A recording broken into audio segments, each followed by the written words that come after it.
গেল কয়েকদিন দেশের বিভিন্ন স্থানে হালকা থেকে মাঝারি বৃষ্টি হচ্ছে। তবে এবার দেশের বেশ কিছু স্থানে আরও 10 দিন বজ্রসহ ভারী বৃষ্টিপাত হতে পারে বলে জানিয়েছে আবহাওয়া অধিদপ্তর। আবহাওয়া অফিস বলছে, মৌসুমি বায়ুর অক্ষের বর্ধিতাংশ রাজস্থান, উত্তরপ্রদেশ, বিহার, পশ্চিমবঙ্গ ও বাংলাদেশের উত্তরাঞ্চল হয়ে আসাম পর্যন্ত বিস্তৃত রয়েছে। এর একটি বর্ধিতাংশ উত্তর বঙ্গোপসাগর পর্যন্ত বিস্তৃত। এছাড়া মৌসুমি বায়ু বাংলাদেশের উপর মোটামুটি সক্রিয় এবং উত্তর বঙ্গোপসাগরে মাঝারি অবস্থায় রয়েছে। আগামী 24শে জুলাইয়ের মধ্যে উত্তর বঙ্গোপসাগরে একটি লঘুচাপ সৃষ্টি হতে পারে। মঙ্গলবার সন্ধ্যা 6টা থেকে পরবর্তী 5 দিনের আবহাওয়ার পূর্বাভাসে আবহাওয়াবিদ একেএম নাজমুল হক এসব তথ্য জানান।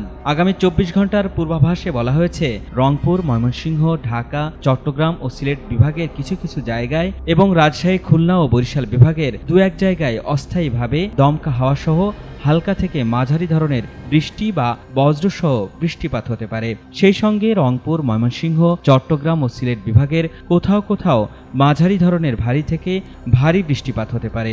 সারা দেশের দিনের তাপমাত্রা সামান্য বাড়তে পারে এবং রাতের তাপমাত্রা প্রায় অপরিবর্তিত থাকতে পারে।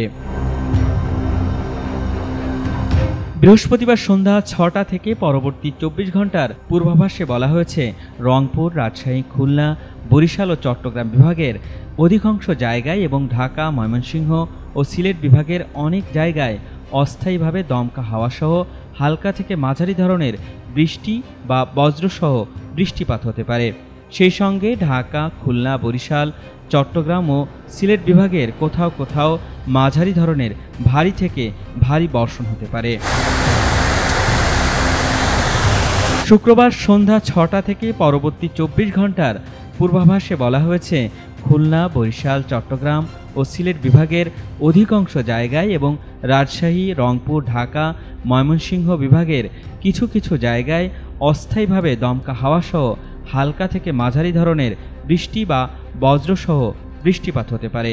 সেই সঙ্গে সারা দেশের কোথাও কোথাও মাঝারি ধরনের ভারী থেকে অতি ভারী বৃষ্টিপাত হতে পারে। সারা দেশে দিন এবং রাতের তাপমাত্রা সামান্য কমতে পারে বলেও জানিয়েছে আবহাওয়া অধিদপ্তর।